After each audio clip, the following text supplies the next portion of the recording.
Okay, so good morning everyone. Good morning. अगर आप लोग आपस में बात नहीं करेंगे तो मेरी बातें समझ में आएंगी.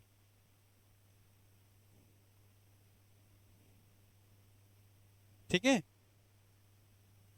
ए सेकंड लास्ट बेंच.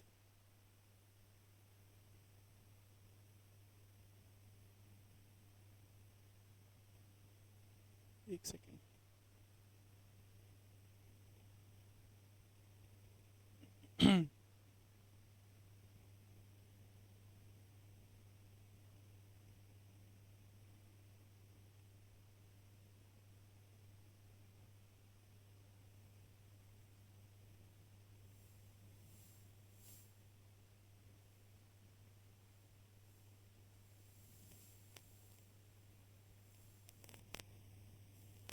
चलिए देखिए यहाँ पे. So in this class we are going to start with your paper 2. इससे पहले आपके कौन कौन से सब्जेक्ट स्टार्ट हो चुके हैं?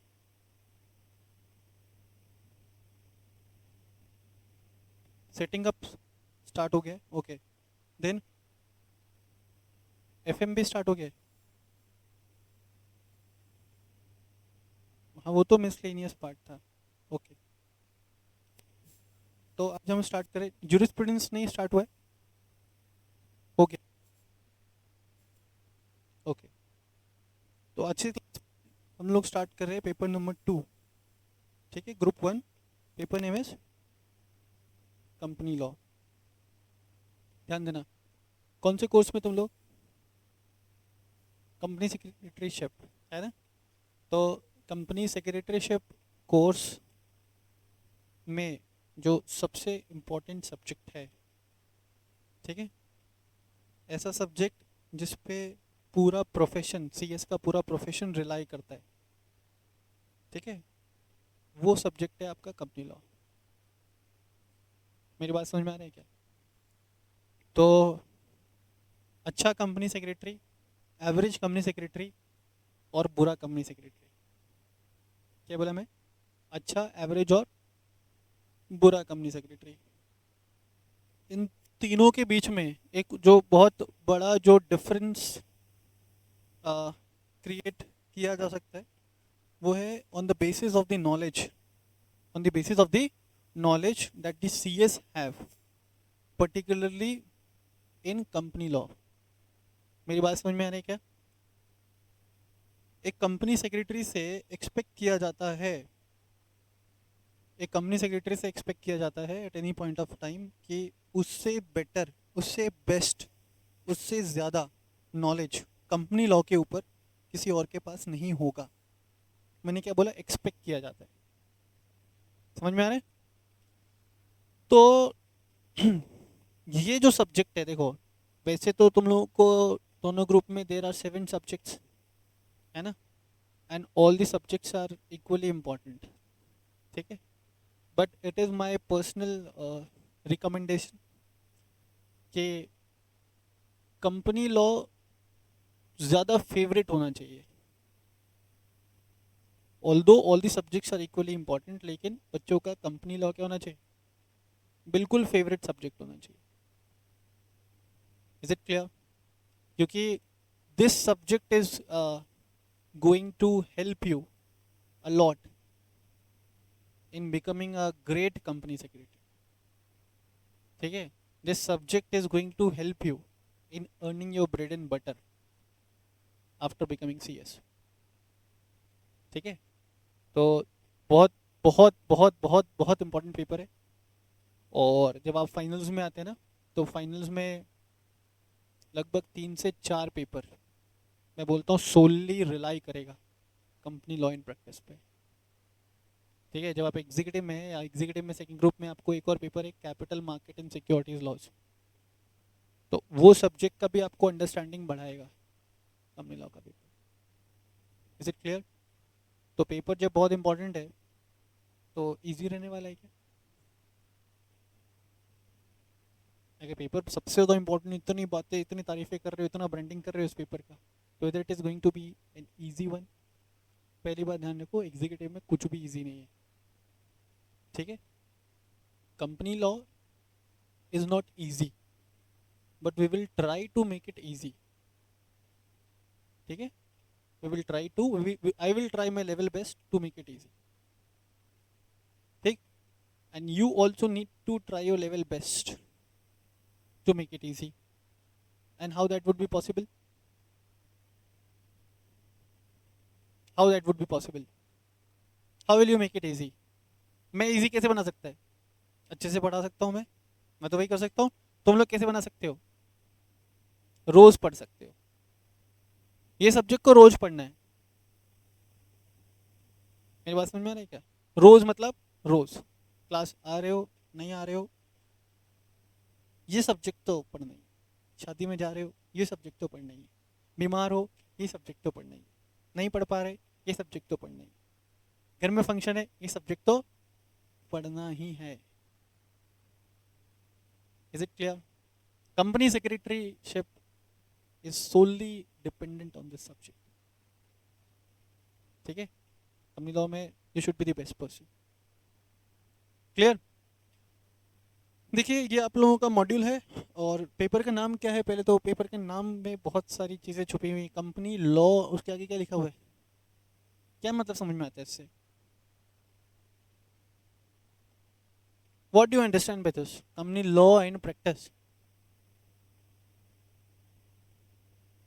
देखो, जब हम कोई भी प्रोफेशनल कोर्स करते हैं ना, चाहे वो सीए है, सीएस है, सीएमए है, तो प्रोफेशनल कोर्स में जितने भी सब्जेक्ट्स हैं, उन सब्जेक्ट से इंस्टीट्यूट क्या एक्सपेक्ट करता है अपने बच्चों से, वो इंस्टीट्यूट पहले से क्लियर करके रखता है।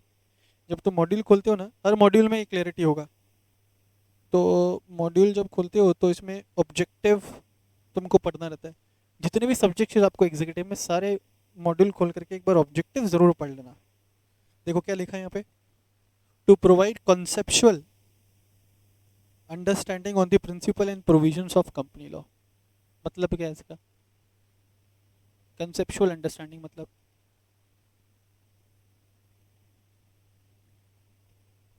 Principles and provisions of company law, provisions पे कंसेप्चुअल क्लैरिटी चाहिए। कंसेप्चुअल क्लैरिटी कब आता है बेटा? कंसेप्चुअल क्लैरिटी कब आएगा? जब हम इन डेप्थ जा करके कोई चीज़ों को पढ़ते हैं, है ना। जब हम इन डेप्थ जा करके किसी चीज़ को पढ़ते हैं, पढ़ने के दो तरीके हैं, ठीक है। एक होता है वर्किंग लेवल नॉलेज, एक होता है एक्सपर्ट लेवल नॉलेज।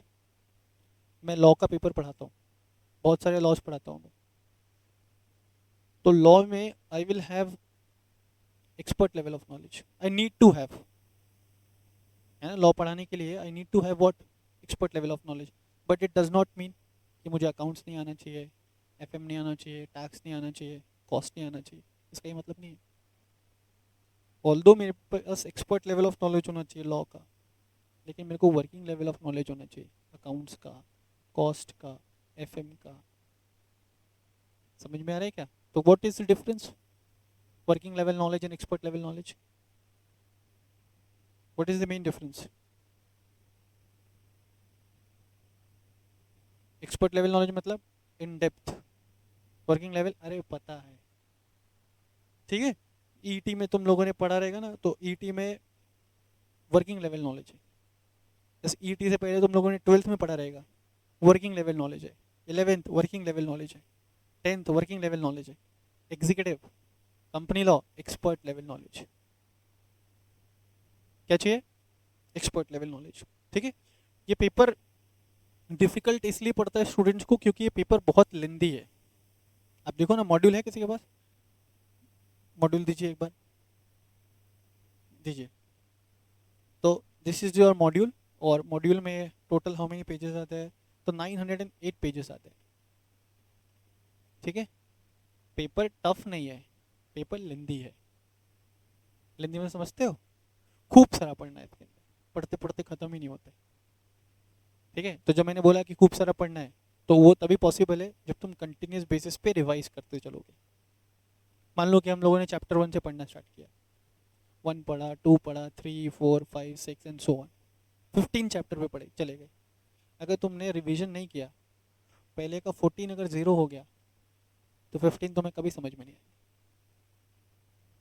मैं जो चीज़ें पढ़ाऊंगा, जो भी चैप्टर्स हम पढ़ेंगे वो एक सीक्वेंस में पढ़ेंगे। तो chapter number 1 is somewhere related to chapter number 2, chapter number 2 is somewhere related to 3, 3 से 4, 4 से 5, 5 से 6, 6 से 7 एंड सो ऑन। अगर तुमने रिवाइज नहीं किया तो फोर्थ नहीं आ रहा है तो सिक्स्थ में प्रॉब्लम है। मैं ऐसा नहीं बोल रहा कि नहीं आएगा, आएगा, लेकिन प्रॉब्लम होगी। इसलिए आपको क्या करना है, रिवाइज करना है। ठीक है, फिर एक और चीज़ होगी तुम्हारे साथ कि रिवाइज करोगे और भूल जाओगे, फिर रिवाइज करोगे फिर भूल जाओगे, फिर रिवाइज करोगे फिर भूल जाओगे। तो अगर ऐसी अगर तुमको परेशानी हो रही है तो ये बहुत नॉर्मल है, इट इज़ नॉट एबनॉर्मल। इसका ये मतलब नहीं है कि आप नहीं पढ़ सकते, ये बहुत नॉर्मल। लॉ कोई भी पढ़ता है ना, लॉ पेपर का ये टेंडेंसी है पढ़ के भूलना। समझो, मैं इस सब्जेक्ट को लास्ट 12 ईयर से पढ़ा रहा हूँ, ठीक है, और 12 ईयर्स में मैंने बहुत सारे स्टूडेंट्स को पढ़ाए, बहुत सारे बैचेस में पढ़ाए, तो I am able to recall the provisions. It is as simple as that. ठीक है, इतने साल से मैं एक ही चीज़ पढ़ा रहा हूँ, that's why I am able to recall the provision, क्योंकि एक ही चीज़ बार बार बार बार बार बार बार बार बार बार तो टिप्स पे हो गई। लेकिन अगर मैं इस सब्जेक्ट को मान लो कि एक साल नहीं पढ़ाया, मैंने कंपनी लॉ पेपर एक साल नहीं पढ़ाया, 1.5 साल नहीं पढ़ाया, 2 साल नहीं पढ़ाया, there is a very great probability, there will be a great probability कि मैं कंसेप्ट भूल जाऊँ। तो जब मैं भूल सकता हूँ नहीं पढ़ने पे, तो आप तो स्टूडेंट्स हो। Is it clear? तो लॉ का ये टेंडेंसी है कि आपको कंटिन्यूस बेसिस पे चीज़ें रिवाइज करनी है। अगर आप रिवाइज कर सकते हो आपको रिकॉल होगा, आप रिवाइज नहीं कर रहे हो, किसी से पढ़ लो, कुछ भी पढ़ लो, ठीक है, you will not be able to learn the provisions, you will not. और जब तुमको याद ही नहीं होगा प्रोविजंस, तो लिख तो बिल्कुल ही नहीं पाओगे, and in that case it will become very difficult for you to clear the exams. Clear है सभी लोगों को?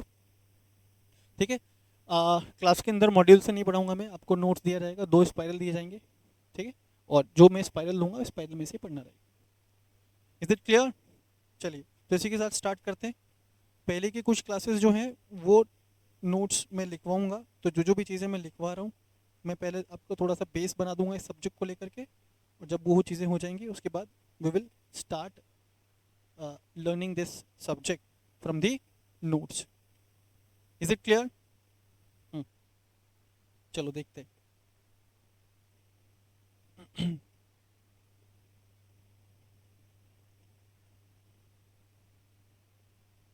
पेपर 2 ग्रुप 1, ठीक है।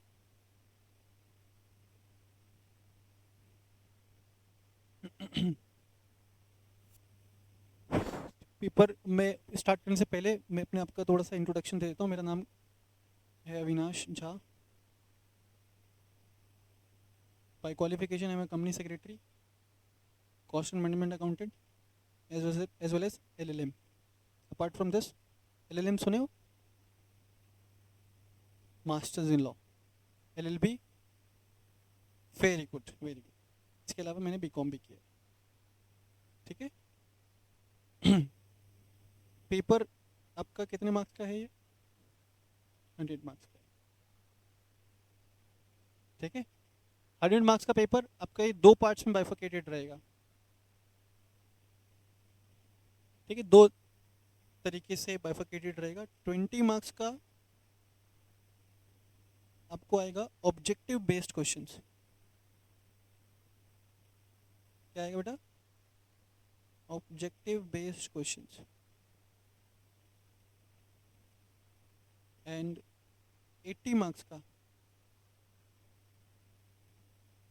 आपको आएगा descriptive questions.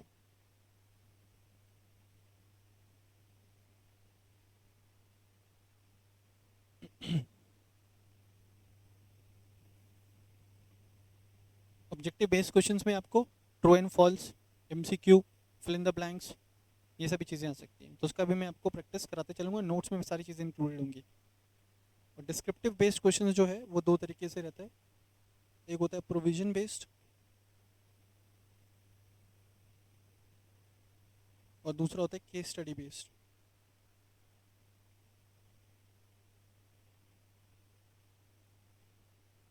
Provision based question as well as case study based question. अब सर ये प्रोविजन बेस्ड क्वेश्चंस क्या होता है, केस स्टडी बेस्ड क्वेश्चंस क्या होता है, तो ये सारी चीज़ें मैं आपके साथ डिस्कस करूंगा जैसे जैसे हमारी क्लासेस आगे बढ़ते जाएंगी। Is it clear? अच्छा, C S double E T के अंदर तुम लोगों ने इंट्रोडक्शन टू कंपनी लॉ पढ़ा है सभी लोग, ठीक है? तो थोड़ा बहुत तो आइडिया होगा इस सब्जेक्ट के बारे में, कंपनी लॉ के बारे में। पहले ऐसा तो नहीं है कि फर्स्ट टाइम सुन रहे हैं ना? Yes sir. तो पहले सुना है, क्या सुना है बताइए? कौन बच्चा क्या जानता है, एक कौन बच्ची क्या जानती है बताइए?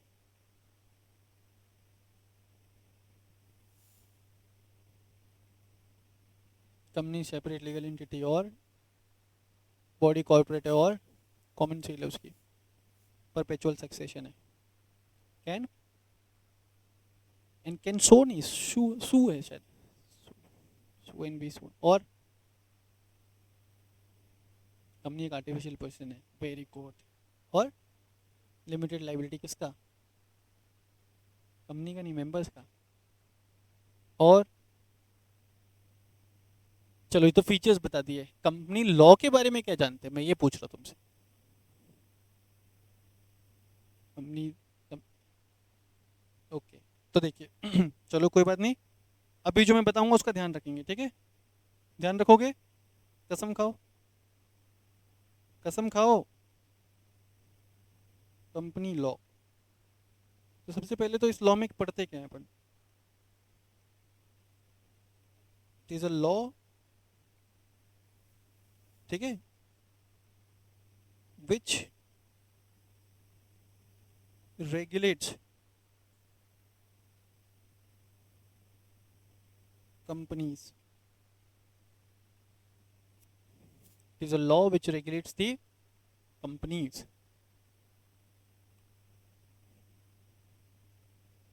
in India.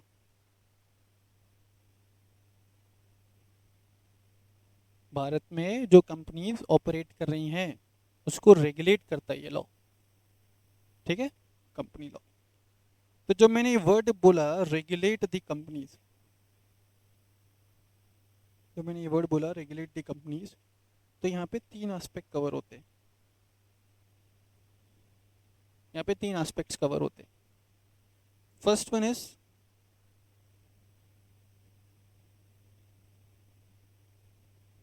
Incorporation of company,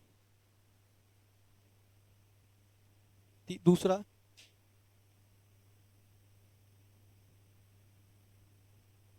management of company, incorporation of company, then second one is management of company, and तीसरा dissolution of company। मेजरली ये तीन एस्पेक्ट को रेगुलेट करती है ये लॉ, कंपनी लॉ। कंपनी के इनकॉर्पोरेशन से लेकर के कंपनी के डिसोल्यूशन तक। इनकॉर्पोरेशन क्या होता है सर? इनकॉर्पोरेशन होता है process of bringing a company into existence. Incorporation का मतलब क्या है? किसी भी कंपनी को एग्जिस्टेंस में लाने का प्रोसेस, ठीक है? आज मुझे एक कंपनी बनानी है, तो कंपनी कैसे बनेगी, क्या क्या रिक्वायरमेंट्स मुझे कैरी आउट करने पड़ेंगे, उससे रिलेटेड बातें कहाँ दी होंगी? कंपनी लॉ में, ठीक है? ठीक है, फिर मैंने कंपनी बनाई, अब क्या करूँगा? बिजनेस करूँगा, बिजनेस ट्रांजेक्शन्स करूँगा, तो that will be related to management of company. Sir मैंने कंपनी बनाई, मैनेज किया, लॉस हो रहा है, नहीं चला पा रहे, तो डिसॉल्यूशन। तो अपन ऐसा भी तो बोल सकते हैं कंपनी के पैदा होने से लेकर के कंपनी के मरने तक, बोलो ऐसा, बोलो कंपनी के ये मरने तक के सारे प्रोविजंस कहाँ पे दिया हुआ है? कंपनी लॉ में दिया हुआ है। Is it clear? Incorporation of company मतलब birth of company, management of company मतलब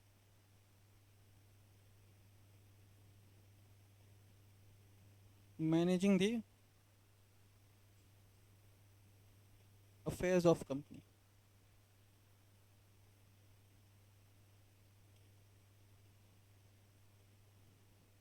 डिसोल्यूशन का मतलब नहीं, ending the life of company.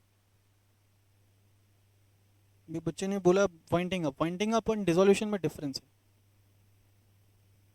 ठीक है। देखिए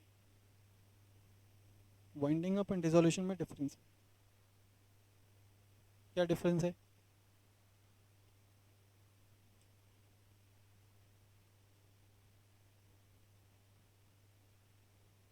और जब डिसोल्यूशन होता है तो कंपनी का एग्जिस्टेंस खत्म हो जाता है। और क्या डिफरेंस है?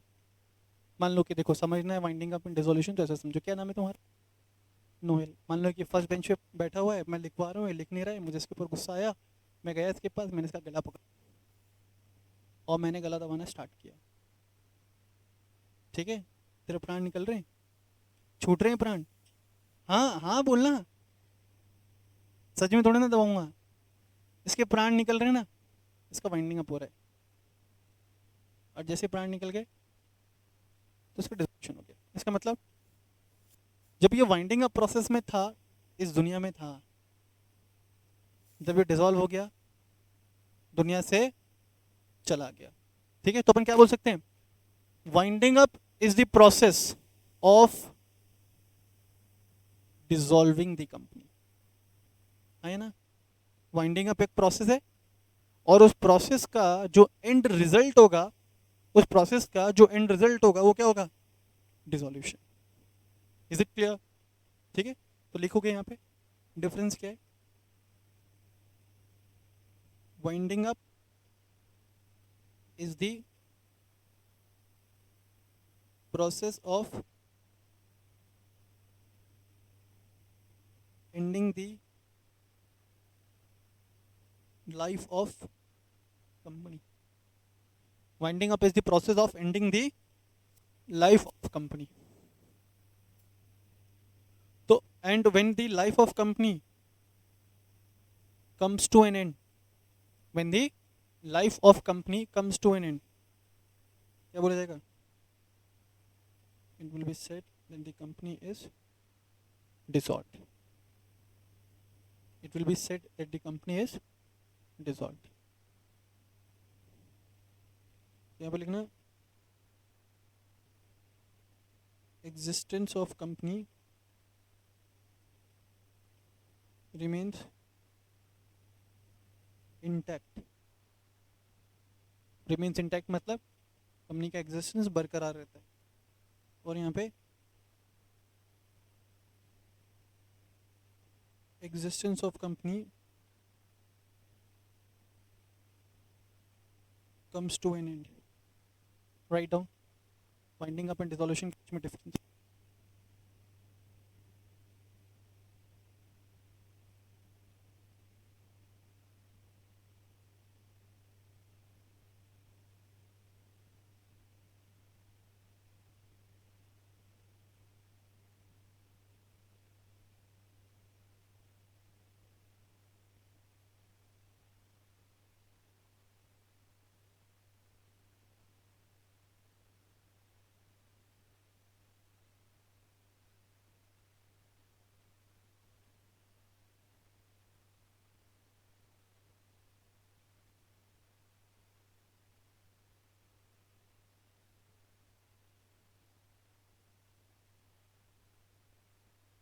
लिखा? तो कंपनी को बनाने से लेकर के कंपनी को मारने तक की बातें कहाँ दी गई है? कंपनी लॉ में दी गई है। Is it clear? पर्पस क्या है कंपनी लॉ का? कंपनी लॉ का पर्पस क्या है? रेगुलेट करना, ठीक है। फिर कुछ और चीजें, कंपनी लॉ जो है एक सेंट्रल लेवल लेजिस्लेशन है। Central level legislation. Central level legislation कौन से होते हैं? सेंट्रल लेवल लॉज कौन से होते हैं?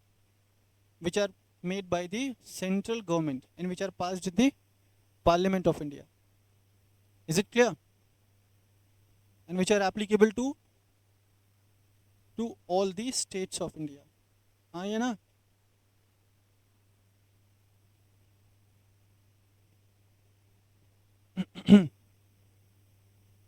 Which are applicable to all the states of India. Clear है यहाँ तक सबको? बोलिए. डन. नेक्स्ट देखिए. अब हम लोग यहाँ कंपनी लॉ पढ़ेंगे.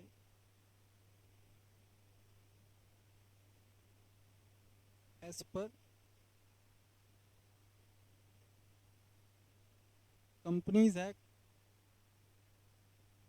2013. ठीक है, हम लोग कंपनी लॉ पढ़ने वाले हैं एज पर कंपनीज एक्ट 2013. तो बच्चों के दिमाग में ना एक सवाल आना चाहिए, अगर बच्चे दिमाग साथ में लाएं तो. मैंने बोला कि कंपनी लॉ पढ़ने वाले हैं एज पर कंपनीज एक्ट 2013. तो इज देयर एनी डिफरेंस? तुमको याद है CA/CT के सिलेबस में कंपनी लॉ नहीं था, कंपनीज एक्ट था. एग्जीक्यूटिव के सिलेबस में कंपनी लॉ है. तो इज देयर एनी डिफरेंस? कोई डिफरेंस तो होगा. तो नेक्स्ट अपन को सीखना रहेगा पहले कि what is the difference between act and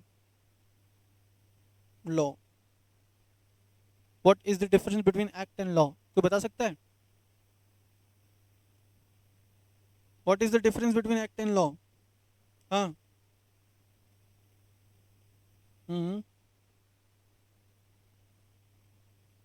okay, कोई और स्टूडेंट? कोई और स्टूडेंट? देखिए क्या होता है. Act contains provisions,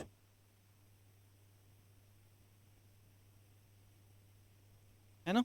and provisions में डिफाइन रहता है क्या, what to do as well as what not to do. क्या कर सकते हैं और क्या नहीं कर सकते. ये गिवन है कहां पे? एक्ट में, प्रोविजंस में. ठीक है. एक्ट के साथ ऐड करोगे रूल्स. रूल्स में दिया होता है तुमको प्रोसीजर, ठीक है, जो कि बताता है हाउ टू डू. क्या करना है वो प्रोविजंस का पार्ट है, कैसे करना है वो रूल्स का पार्ट है. क्या करना है वो प्रोविजंस का पार्ट है, कैसे करना है वो रूल्स का पार्ट है. Is it clear? और इसमें अगर मैं एक और चीज ऐड कर दूं, रेगुलेशंस.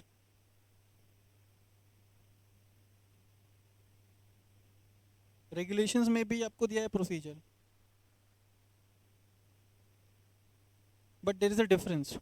रूल्स जो है वो सेंट्रल गवर्नमेंट बनाता है एंड रेगुलेशंस बनाते हैं ancillary body of central government. Ancillary का मतलब समझते हो? Subsidiary bodies of central government like RBI, SEBI, competition commission of India. सुने हो ये सब पहले? तो इनके पास पावर है क्या, रेगुलेशंस बनाने का. देखो, इस पूरे देश को मैनेज करने की जिम्मेदारी अल्टीमेटली किसके ऊपर है? सेंट्रल गवर्नमेंट के ऊपर. लेकिन क्या सेंट्रल गवर्नमेंट सारे कार्य खुद से कर सकती है? क्या सेंट्रल गवर्नमेंट सारे काम खुद से कर सकती है? नहीं. It would be very difficult, है ना. They won't be efficient, they won't be that much efficient. ये सुनो, अगर मैं चाहूँ कि भाई साथ के साथ सब्जेक्ट मैं ही पढ़ा दूँ, तो इधर I will be efficient enough? No. अगर मैं एक ही सब्जेक्ट पढ़ाता हूँ और 2 सब्जेक्ट पढ़ाता हूँ और मैं 7 सब्जेक्ट पढ़ाता हूँ, तो डेफिनेटली 7 जब मैं अलग अलग सब्जेक्ट्स पढ़ाऊंगा मेरा एफिशिएंसी गिरेगा. Same thing can happen with the government also. Government का मेन काम क्या है? सेंट्रल गवर्नमेंट का मेन काम क्या है? पॉलिसीज बनाना. एग्जीक्यूशन के लिए सम अथॉरिटीज दैट. सेंट्रल गवर्नमेंट सारे कार्य खुद से नहीं कर सकती, तो सेंट्रल गवर्नमेंट ने क्या किया, अपने कुछ पावर्स डेलीगेट किए. समझ रहे हो क्या? अपने कुछ पावर्स डेलीगेट किए by constituting some authorities like SEBI. SEBI constitute किया और सेबी को पावर दिया क्या, फाइनेंशियल मार्केट को रेगुलेट करने का, लाइक आरबीआई। अगर मान लो कि हमारे देश में सेबी नहीं है तो फाइनेंशियल मार्केट को रेगुलेट करने की अल्टीमेट रिस्पॉन्सिबिलिटी किसके ऊपर है, सेंट्रल गवर्नमेंट के ऊपर है। लेट्स से आरबीआई, आरबीआई क्या काम करता है, it regulate the monetary policies. अब अगर आरबीआई नहीं हुआ तो जिम्मेदारी किसकी, सेंट्रल गवर्नमेंट की। ऐसे बहुत सारे अलग अलग अथॉरिटीज है, try, telecom regulatory authorities of India, NHAI, national highway authorities of India. तो इनको आपने रिस्पॉन्सिबिलिटी दी, तो जब रिस्पॉन्सिबिलिटी दी तो इनको पावर भी देना पड़ेगा ना। क्या पावर है उनके पास, रेगुलेशंस बनाना। मेरी बात समझ में आ रहा है क्या, तो रेगुलेशंस कौन बना रहा है, ancillary bodies of government. Rules कौन बना रहा है, गवर्नमेंट। गवर्नमेंट, स्टेट गवर्नमेंट भी रूल्स बना सकता है अगर वो स्टेट लॉज है तो, ठीक है। तो जब मैं एक्ट में रूल्स प्लस रेगुलेशंस ऐड कर दूं तो जाकर के बनता है वो क्या, लॉ। तो मैं ऐसे बोल सकता हूँ ये जो लॉ टर्म है ना सर, ये वाइडर है, हाँ, है ना। An act is a part of, ये हो गया लॉ तुम्हारा और ये हो गया, यहाँ पे अपन को प्रोविजंस भी पढ़ना है, यहाँ पे अपन को रूल्स भी पढ़ना है, और यहाँ पे अपन को रेगुलेशंस भी पढ़ना है, तब जाकर के पूरा पेपर कंप्लीट होगा। मेरी बात समझ में आ रहा है क्या। लेकिन जब आप ईटी में थे ना, जब आप इंट्रोडक्शन पढ़ रहे थे, सिर्फ प्रोविजन पढ़ना था। इज इट क्लियर सबको, चलो आगे। तो कंपनी लॉ हम लोग यहाँ पे पढ़ने वाले हैं एज पर कंपनीज एक्ट 2013, ठीक है। अब मैं थोड़ा सा तुमको इन्फॉर्मेशन और देता हूँ इसका हिस्टोरिकल डेवलपमेंट के बारे में। कंपनीज एक्ट 2013 अभी प्रिवेल कर रहे हैं इंडिया में। कंपनीज एक्ट 2013 से पहले हुआ करता था कंपनीज एक्ट 1956। कंपनीज एक्ट 1956 से पहले हुआ करता था कंपनीज एक्ट 1913। समझ रहे क्या, कंपनीज एक्ट 1913 से पहले भी हुआ करता था कंपनीज एक्ट, इसको याद है 1883, उससे पहले भी था, ठीक है। तो जब ईस्ट इंडिया, तुम लोगों ने पढ़े हुए छोटे छोटे थे, East India Company when enter to India through a company, East India Company, तो वो ज़माने से कंपनीज एक्ट के ऊपर काम किया गया है। आज जो हम लोग पढ़ रहे हैं वो है कंपनीज एक्ट 2013। तो जब मैं बोल रहा हूँ कि ईस्ट इंडिया कंपनी के ज़माने से, तो कंपनीज एक्ट इंडिया में लाने वाले कौन, ब्रिटिशर्स। या सुनो, ब्रिटिशर्स। तो हमारा जो कंपनीज एक्ट है वो somewhere it is extracted from English companies act. 2013 जो कंपनीज एक्ट है वो डिपेंडेंट है, वो एक्सट्रैक्ट किया गया है कंपनीज एक्ट 1956 से। लेकिन कंपनीज एक्ट 1956 जो था वो इंग्लिश कंपनीज एक्ट से एक्सट्रैक्टेड था। तुम समझते हो, यहाँ का कंपनीज एक्ट और इंग्लिश कंपनीज एक्ट, इंग्लैंड का companies act, there is a lot more similarity. बिल्कुल एग्जैक्टली सेम नहीं है क्योंकि दोनों कंट्रीज़ के इकोनॉमिक कंडीशन सेम नहीं है, there will be variation, but more और लेस प्रोविजंस वहाँ से उठाए गए। इसलिए आप जब इनिशियल चैप्टर्स आप जब पढ़ोगे ना, तो जितने भी एग्जाम्पल्स आएंगे, केस स्टडीज आएंगे, उसमें सारे फॉरेन कोर्ट्स के केसेस आएंगे रादर देन इंडियन कोर्ट्स। क्यों, इंग्लिश कंपनीज एक्ट पे बेस्ड है। इज इट क्लियर सबको, ओके। फिर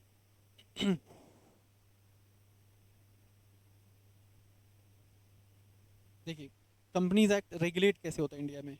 कंपनीज एक्ट किसको रेगुलेट करता है, कंपनीज को। कंपनीज एक्ट को रेगुलेट कौन करता है, तो देखिए सबसे पहले है सेंट्रल गवर्नमेंट। अपन एक बार हियरार्की डिस्कस करेंगे, क्या है, सेंट्रल गवर्नमेंट, ठीक है। सेंट्रल गवर्नमेंट का एक मिनिस्ट्री, मिनिस्ट्री ऑफ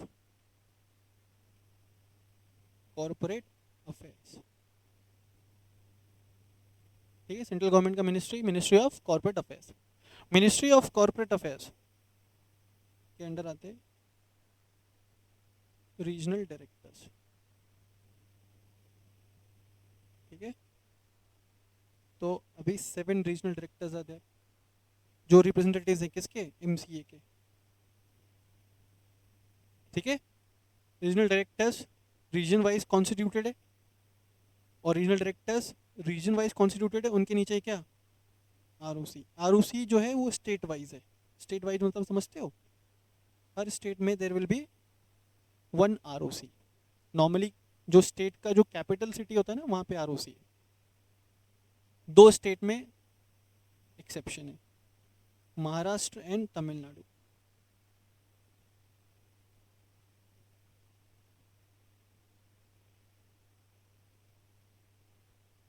ठीक है, सेंट्रल गवर्नमेंट आ गया, उसके नीचे मिनिस्टर ऑफ कॉर्पोरेट अफेयर्स आ गया, उसके नीचे रीजनल डायरेक्टर्स आ गए, उसके नीचे आरओसी आ गया।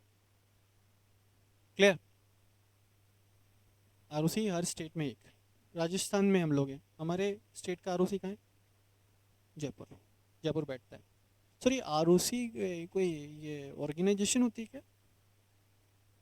देखो, ROC will be an individual.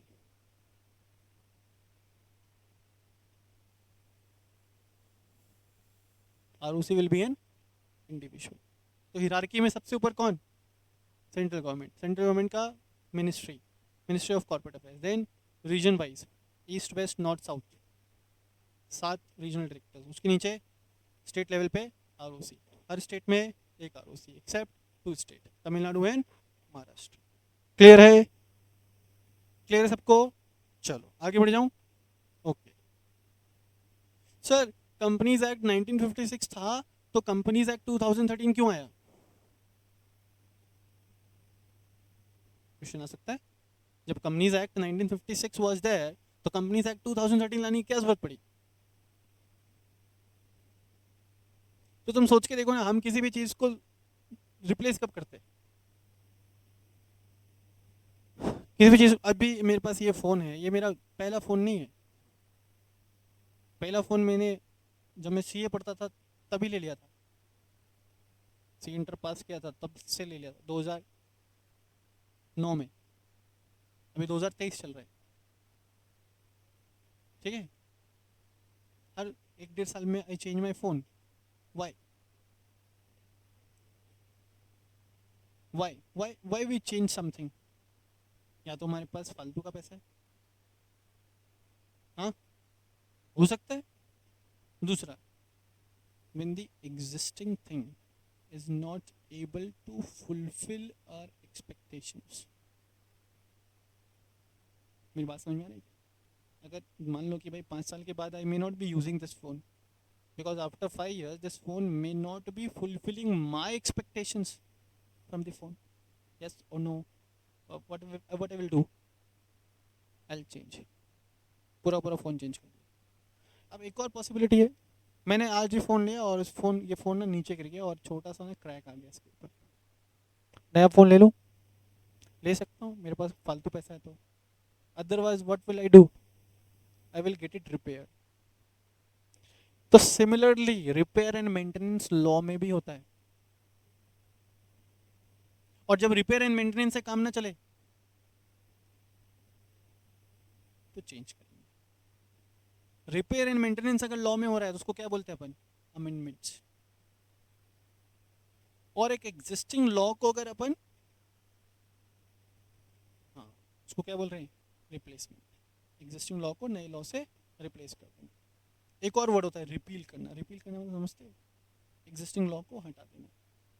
तो कंपनीज एक्ट 1956 रिपील हो गया, कंपनीज एक्ट 2013 ने 1956 को रिप्लेस कर दिया। तुम सोच के देखो ना, 1956 जब बना होगा तो वो जमाने में जो बिजनेस एनवायरनमेंट प्रिवेल करता होगा उसके उसको ध्यान में रख के बनाया गया होगा। लेकिन over a period of time आज बिजनेस करने के तौर तरीके में कितने बदलाव आ गए, हाँ या ना? Yes sir. तो जब ज़माना बदल गया, तौर तरीका बदल गया, तो लॉ को बदलने की भी ज़रूरत पड़ी। यस और नो? Yes sir. क्लियर है? तो देखिए, मैं एक ऑब्जेक्टिव लिखवाता हूँ तुमको इस एक्ट का। इस एक्ट को लाने के पीछे जो मेन मोटिव है ना, लिखो, to promote good corporate governance.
हाँ, लिखा आपने। एक बहुत बड़ा जो ऑब्जेक्टिव है इस लॉ को लाने का वो है to promote good corporate governance.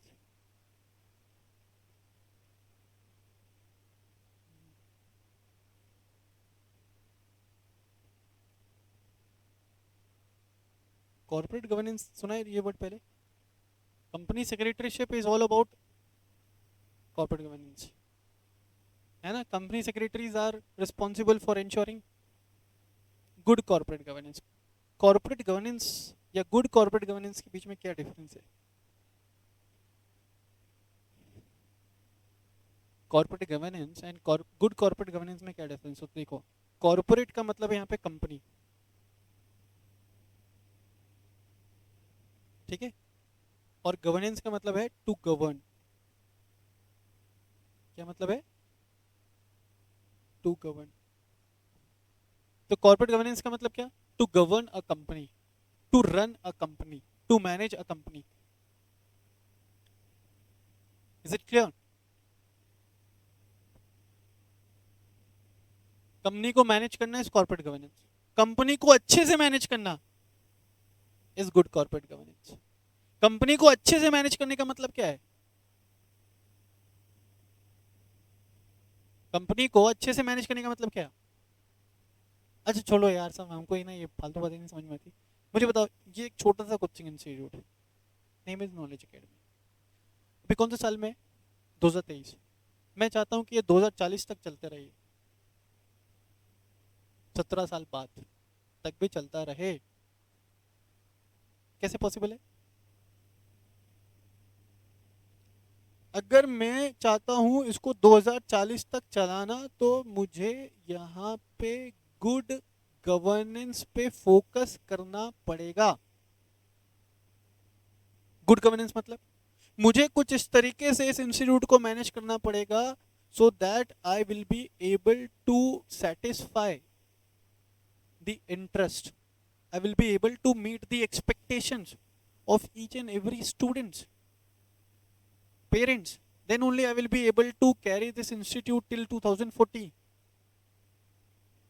मेरी बात समझ में आ रहा है क्या? जब मैं यहाँ के स्टूडेंट्स और पेरेंट्स के इंटरेस्ट को सेटिस्फाई कर पाऊंगा ना, कुछ इस तरीके से काम करूँ कि सभी के इंटरेस्ट को मैं सेटिस्फाई कर पाऊँ, तभी पॉसिबल होगा इसको 2040 तक चलाना।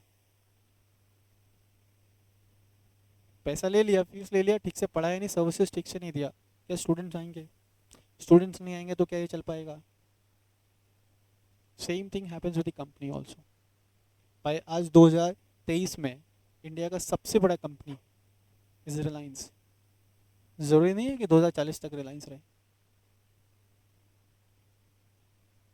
अगर उन्होंने किस पे फोकस नहीं किया तो देखो ना, अगर गुड कॉर्पोरेट गवर्नेंस नहीं है तो it may also lead to the shut down of any company.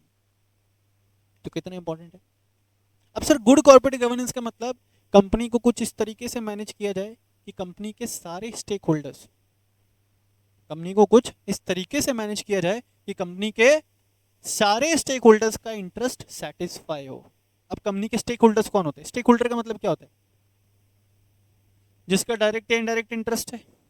अब कंपनी के स्टेक होल्डर कौन कौन हो सकता है? उसका कस्टमर, सबसे पहले उसका कस्टमर। कस्टमर क्या चाहता है? बेटर क्वालिटी ऑफ गुड्स और services at the lowest possible price, ठीक है। दूसरा इन्वेस्टर, इन्वेस्टर क्या चाहता है? बेटर रिटर्न्स, प्लस इन्वेस्टर ये चाहता है कि उससे कोई भी इंफॉर्मेशन छुपाई ना जाए, ट्रांसपेरेंसी चाहिए। तीसरा एम्प्लॉयज, एम्प्लॉयज क्या चाहता है? Better working environment and social security. Social security मतलब भाई जॉब मेरी आज है और कल भी रहेगी, परसों भी रहेगी। ऐसा नहीं आज आपको जरूरत है तो आप मेरे को काम दे रहे हो और कल आप मुझे नहीं काम दो, है ना। गवर्नमेंट, गवर्नमेंट क्या चाहती है? भाई अपना काम कायदे से करो, रूल्स रेगुलेशंस को फॉलो करो, टैक्सेस का पेमेंट करो, है ना। जनरल पब्लिक भी हो सकती है, आप अपना बिजनेस कैरी आउट करने के लिए एनवायरनमेंट को डैमेज ना करो। यस और नो? तो कुछ इस तरीके से कंपनी मैनेज की जाए कि सभी स्टेक होल्डर्स के इंटरेस्ट को अगर सेटिस्फाई कर रहे हैं तो उसको अपन बोल सकते हैं गुड कॉर्पोरेट गवर्नेंस। और अगर कंपनी में गुड कॉर्पोरेट गवर्नेंस होगा तो कंपनी का सस्टेनेबिलिटी होगा। सस्टेनेबिलिटी समझते हो? आज तो है, कल भी रहेगा, परसों भी रहेगा. Company will sustain in future. So good corporate governance will ensure the sustenance of company in future. Good corporate governance will ensure the sustenance of company in future. तो इस एक्ट को, कंपनीज एक्ट 2013 को लाने के पीछे एक बहुत बड़ा जो रीजन है वो क्या है, इंडिया में गुड कॉर्पोरेट गवर्नेंस को प्रमोट करना. अब तुम सोच के देखो, अगर गुड कॉर्पोरेट गवर्नेंस प्रमोट होगा, what will happen? Company will be engaged in good practices. Economic growth कैसे बढ़ेगी? कंपनी अगर अच्छी प्रैक्टिस कर रही है, ट्रांसपेरेंसी रख रही है, फ्रॉड नहीं कर रही है, तो इन्वेस्टर्स को अट्रैक्ट करेगी. इन्वेस्टर्स ज़्यादा पैसा लगाएगा, इन्वेस्टर ज़्यादा पैसा लगाएगा तो ज़्यादा फंड्स अवेलेबल होगा, ज़्यादा फंड्स अवेलेबल होगा तो ज़्यादा एक्सपेंशन, ग्रोथ कंपनी का. कंपनी का एक्सपेंशन हो रहा है, ग्रोथ हो रहा है, अल्टीमेटली प्रोडक्शन बढ़ रहा है, जीडीपी बढ़ रहा है. तो सारी चीज़ें एक दूसरे के साथ क्या है, इंटरलिंक्ड. इज इट क्लियर सबको? ठीक है, चलिए अब अपन जो नेक्स्ट पढ़ेंगे वो है structure of companies act. Companies act दिखता कैसे? तो देखो,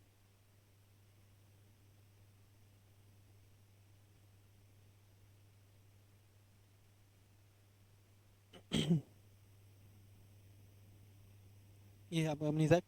ये बेयर एक्ट है. बेयर एक्ट समझते हो? Act in its original form. अब जो नोट्स में जो मैं आपको दूंगा वो होगा प्रोसेस्ड फॉर्म. प्रोसेस्ड फॉर्म में और बेयर एक्ट में डिफरेंस क्या? बेयर एक्ट का जो लैंग्वेज है थोड़ा सा क्या रहेगा बेटा, अनमना खाली. और प्रोसेस्ड क्या रहेगा, थोड़ा सा इजी कर देंगे. Is it clear? देखिए, तो ये बेयर एक्ट है. बेयर एक्ट में ये सेक्शंस यहाँ पे जो दिया है ना नंबरिंग, ये सेक्शंस का नंबरिंग दिया हुआ है. तो लेटेस्ट चेक कि कितने सेक्शंस है इसके अंदर. इसको याद है? देखिए कितने सेक्शंस है लास्ट. 470 सेक्शंस आते हैं एंड 7 शेड्यूल्स आते हैं. तो राइट डाउन दिस स्ट्रक्चर कैसा दिखता है. Companies act 2013.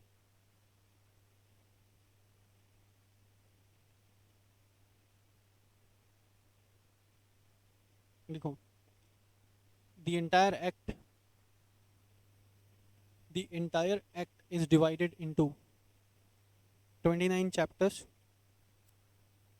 The entire act is divided into 29 chapters, 470 sections,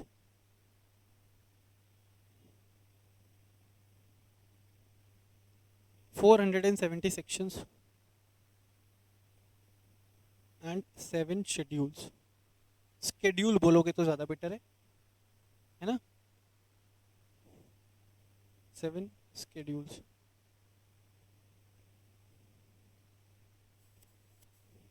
ठीक. and it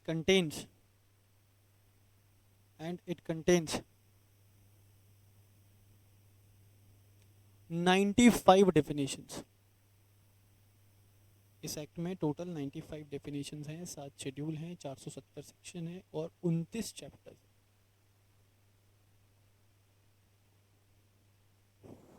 क्लियर है? अब शेड्यूल का क्या काम रहता है सर, चैप्टर्स कैसे बाइफिकेट होते हैं सर, ये सब चीज़ें मैं आपको बताऊंगा आने वाली क्लासेस के अंदर. क्लियर है? डेफिनेशन का क्या रोल रहता है वो भी बताऊंगा. क्लियर है? चलिए आगे बढ़े. तो टोटल कितने सेक्शंस हैं? 470. चलो आज की क्लास में सेक्शन 1 स्टार्ट करते हैं. कर दें? Write down section 1.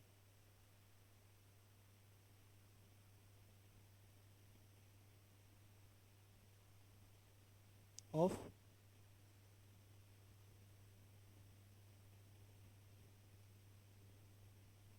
Companies act 2013.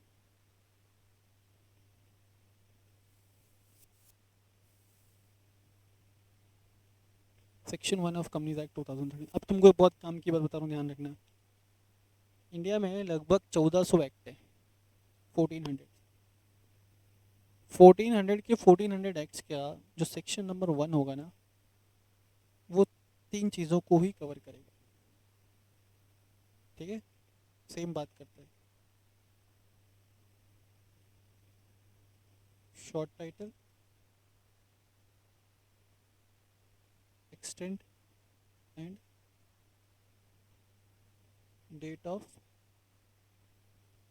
Commencement. Short title का मतलब क्या? Name of the act.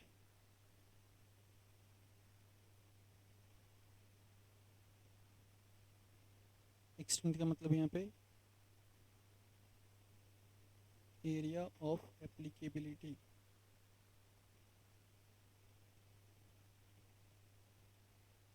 Date of enforcement का मतलब, कमेंसमेंट का मतलब है डेट फ्रॉम विच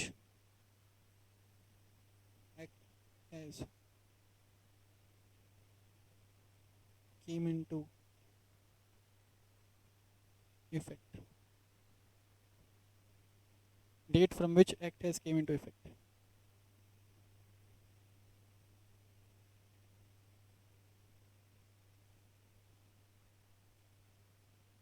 ठीक है sir.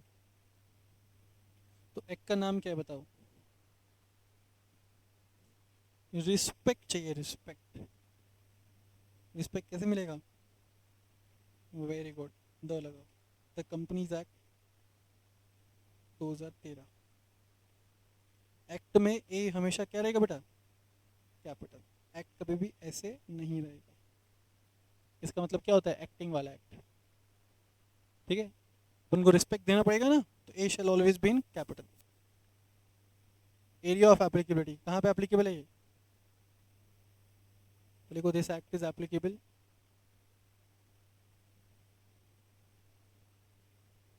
This act is applicable to the whole of India। This act is applicable to the whole of India and date of commencement क्या लिखोगे? 1 सितंबर 2013। सब 2013 से ये एक्ट इफेक्ट में आ गया था। ठीक है, 1 2013 से ये एक्ट जो है वो इफेक्ट में आ गया था। क्लियर है? अब इसकी की आगे की कहानी कल। This was basically an introductory class. ठीक है, rest we will discuss in the next lecture. Tomorrow is Sunday but still we will be having our class। ठीक है, okay, thank you so much। Schedule will be given to you।